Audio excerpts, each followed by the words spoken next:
नमस्कार। आप सभी दोस्तों का हमारे यूट्यूब चैनल फ्रैंक टॉक में स्वागत है।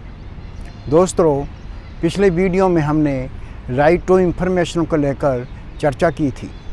जिन लोगों ने वो वीडियो नहीं देखा, लिंक आई बटन पर मिल जाएगा, जाकर देखें और कृपया हमारे यूट्यूब चैनल को सब्सक्राइब करें और बेल आइकन दबाएं।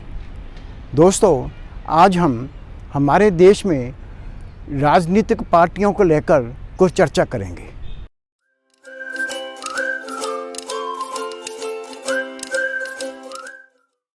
दोस्तों, पिछले वीडियो में मैंने बात करते हुए कहा था कि हमारे देश में राजनीतिक पार्टियां का चरित्र बहुत विचित्र है। वो मैंने क्यों कहा था, वो उस बात का व्याख्या मैं आज करूंगा। इससे पहले मुझे ये बताना बहुत ज़रूरी होता है कि किसी भी देश के लोकतंत्र को सफल करने के लिए पॉलिटिकल पार्टियों का, राजनीतिक पार्टियों का योगदान बहुत अधिक होता है। राजनीतिक पार्टियों की होंद के बिना किसी भी देश में लोकतंत्र सफल नहीं हो सकता। वैसे जॉर्ज वाशिंगटन ने अमेरिका में एक बार कहा था, लोगों से अपील करते हुए कहा था कि कृपया आप राजनीतिक पार्टी ना बनाएं, क्योंकि उस समय वो राजनीतिक पार्टियों के चरित्र से बहुत दुखी हो गए थे। लेकिन समय के अनुसार ये साबित हो गया है कि कोई भी लोकतंत्र पॉलिटिकल पार्टियों के बिना सही नहीं चलेगा। ना ही लोगों की आकांक्षाएं सही होंगी, ना ही लोगों के सपने पूरे होंगे, ना ही देश का विकास अधिक होगा।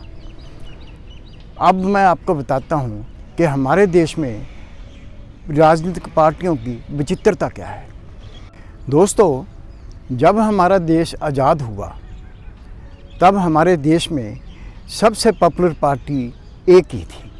उसका नाम था इंडियन नेशनल कांग्रेस। उस पार्टी की योगदान ये था कि स्वतंत्रता संग्राम में उस पार्टी का बहुत अहम रोल रहा है।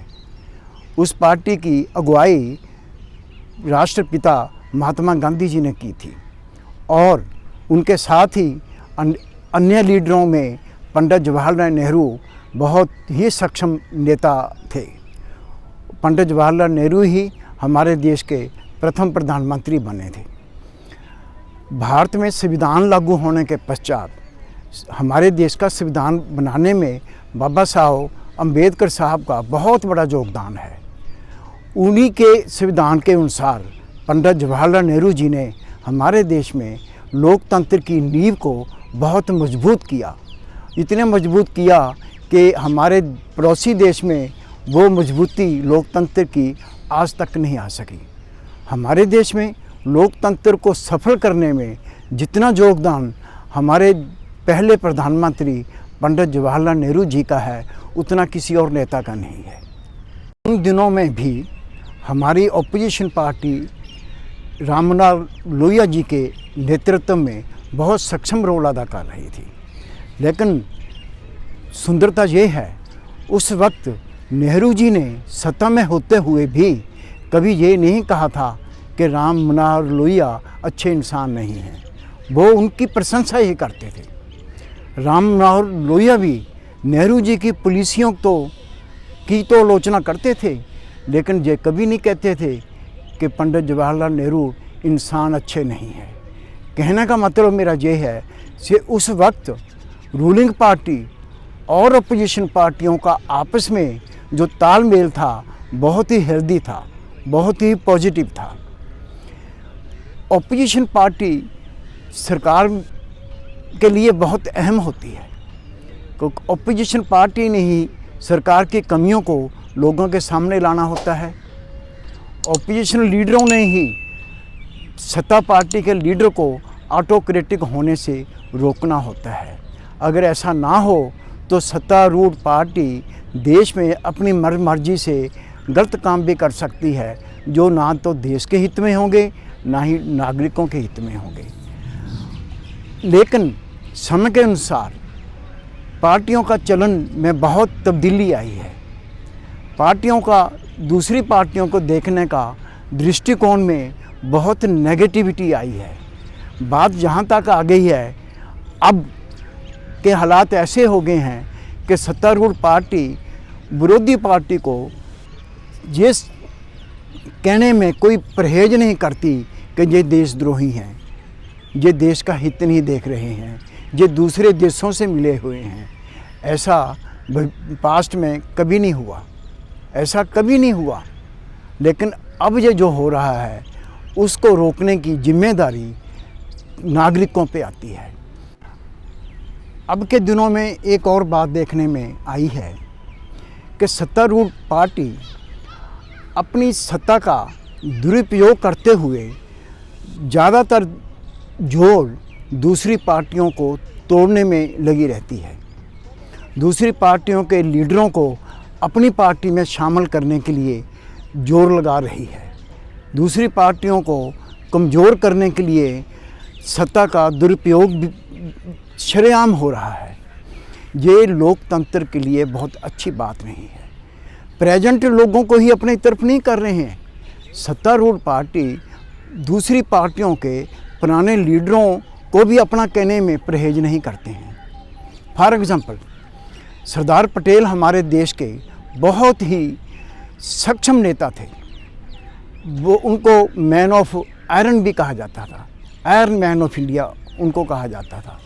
हमारे देश में जो तब डिफरेंट थे, अलग अलग राज्यों को एक करने का काम सरदार पटेल की अगुवाई में ही हुआ, क्योंकि तब वो देश के गृह मंत्री थे। लेकिन ये कहना कि ये सिर्फ उन्हीं ने किया है, यह गलत होगा, क्योंकि सरकार के सभी कामों की एक कलेक्टिव रिस्पॉन्सिबिलिटी का प्रिंसिपल होता है। सरकार जो भी करती है प्रधानमंत्री की अगुवाई में करती है, लेकिन योगदान उसमें सभी मंत्रियों को होता है। अगर उन सारी सफलताओं का क्रेडिट सिर्फ प्रधानमंत्री नहीं ले सकता, ना ही कोई और मंत्री ले सकता है। लेकिन अब का चलन क्या हुआ है, सरदार पटेल को आज की सत्तारूढ़ पार्टी ये कहने में परहेज नहीं करती कि उनका उस वक्त के प्रधानमंत्री के साथ दम घुट रहा था। जैसे वर्तमान सरकार की जितनी भी उपलब्धियां हैं उनका श्रेय वर्तमान प्रधानमंत्री को तो जाता ही है, साथ में उनकी कैबिनेट के मंत्रियों को भी जाता है। ऐसे ही पंडित जवाहरलाल नेहरू के दिनों में भी जितना अच्छे काम हुए हैं उनका श्रेय अगर पंडित जवाहरलाल नेहरू जी को जाता है तो साथ में उसके मंत्रिमंडल के जितने भी सदस्य थे उनको भी जाता है। लेकिन ये कहना कि सिर्फ प्रधानमंत्री ने ही काम किए हैं, ये लोकतंत्र में अच्छा नहीं होगा। दोस्तों, मैं एक और बात कहना चाहता हूँ, ये नागरिकों की जिम्मेदारी होती है कि किसी भी पार्टी को ऑटोक्रेटिक होने से रोकना है। तो मेरी नागरिकों से अपील है कि वर्तमान सरकार और वर्तमान विरोधी पार्टियों के चलन को देखें और उनकी अच्छी बातों की सराहना करें और उनकी गलत बातों की सराहना मत करें। इसी से हमारे देश में लोकतंत्र और तंदुरुस्त होगा और सफल होगा और लोगों की समस्याओं का समाधान भी आसानी से होगा। दोस्तों, अगर आपको मेरा ये वीडियो पसंद आया है तो इसको लाइक करें, कमेंट करें, शेयर करें और सब्सक्राइब करें। धन्यवाद।